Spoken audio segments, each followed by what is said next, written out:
up, we both played baseball and basketball some. We were probably more into the baseball realm than the basketball. And then it's funny because I went to a basketball camp at UCA, and the coach said that, one of the coaches that was there said that, you could probably go to college. He told my mom this, that you could probably go to college on basketball. Well, Mom was like, okay, we're gonna get to work then. And so that's how we started basketball. Our parents were awesome. They would take us to Butterfield Gymnasium, old concrete floor, and we would go through the 2.5-hour practice with Coach Crutchmeyer and then go shoot. And it was just a lot of work and a lot of effort. But the expectation's always been there to work hard. George was a little bit more of a brash and trash talker. Still to this day, he's a trash talker. But, they were different in that way, but they both had great leadership skills and abilities. And I think George really understood when he needed to step up and pick up his teammates, and when he needed to not say a word. And especially with his brother Joe. He knew when to pick Joe up and when not to.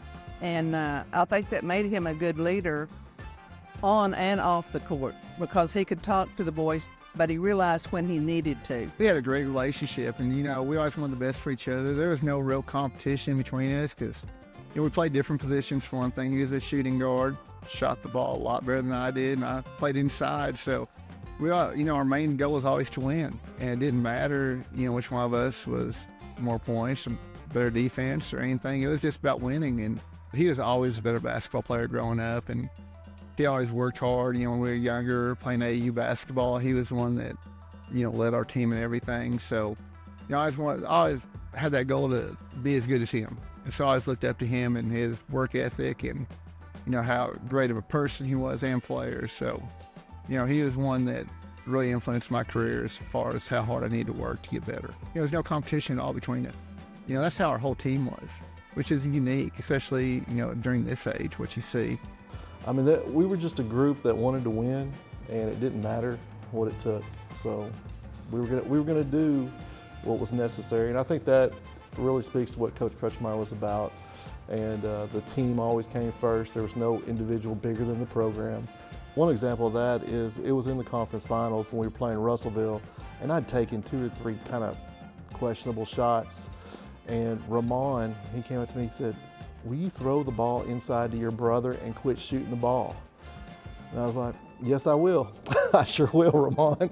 And we did that. He scored the next 2 possessions or something like that. But, for Ramon to be able to say that and me not get upset, and, that's what our team was about.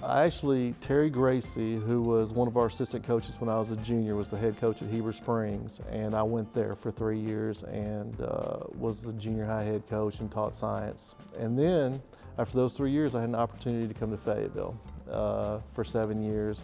During that time, we won 5 conference championships, had unbelievable teams, had some really great players, Nick Bradford, Ronnie Brewer, and those teams were similar to our teams as far as they wanted to win, and that was the most important thing. George was a student of the game, very cerebral. We had many long talks and long hours of watching film and trying to figure out how to beat teams and how to defend teams and how to get the most out of our guys.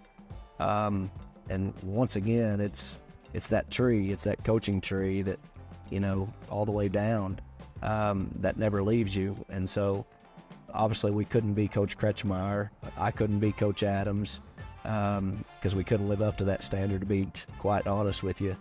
But we did have pieces from each that really made a difference in our coaching journey and our path. And so it was fun. We had a great time coaching together. And I watched both Joe and George coach after they graduated from college, and they tried very hard to carry on the way they were coached. And they did a pretty good job of it, because that's all they knew. Yep. And you could see that in their coaching. Not only was Coach Sitkowski a phenomenal coach, on the floor, but like the mentorship that he had off the floor, the bus rides to and from games, practice, between practice, during school, as a kid, like looking like as somebody, as a role model, like he's the guy that you look to be like, man, when I get older, like I want to be a basketball coach, and I want to be a coach just like how he coaches and how he like interacts with the players. And you know, to me, he was one of the best coaches I've ever played for. It kind of a light switch turned on with him being like, hey man, you like, you can be that guy, and you can take this basketball game a long way. And that kind of stuck with me, that, you know, he was the first person to really have that confidence in me of being like, no, you're elite scorer. Like, not just an elite basketball player, like you're an elite scorer. And like, you know, a lot of people can't turn it on and off, but you know, you got a chance to be special and average, you know, 30 points if you put your mind to it. And that really stuck with me, and really meant a lot to me and my family. There's just something special about Fayetteville that I love and will always love, and I'll always consider it home, regardless of where I'm at. So, and that has a lot to do with the people, and you know, it has a lot to do with Coach Crutchmeyer and the way he built that program.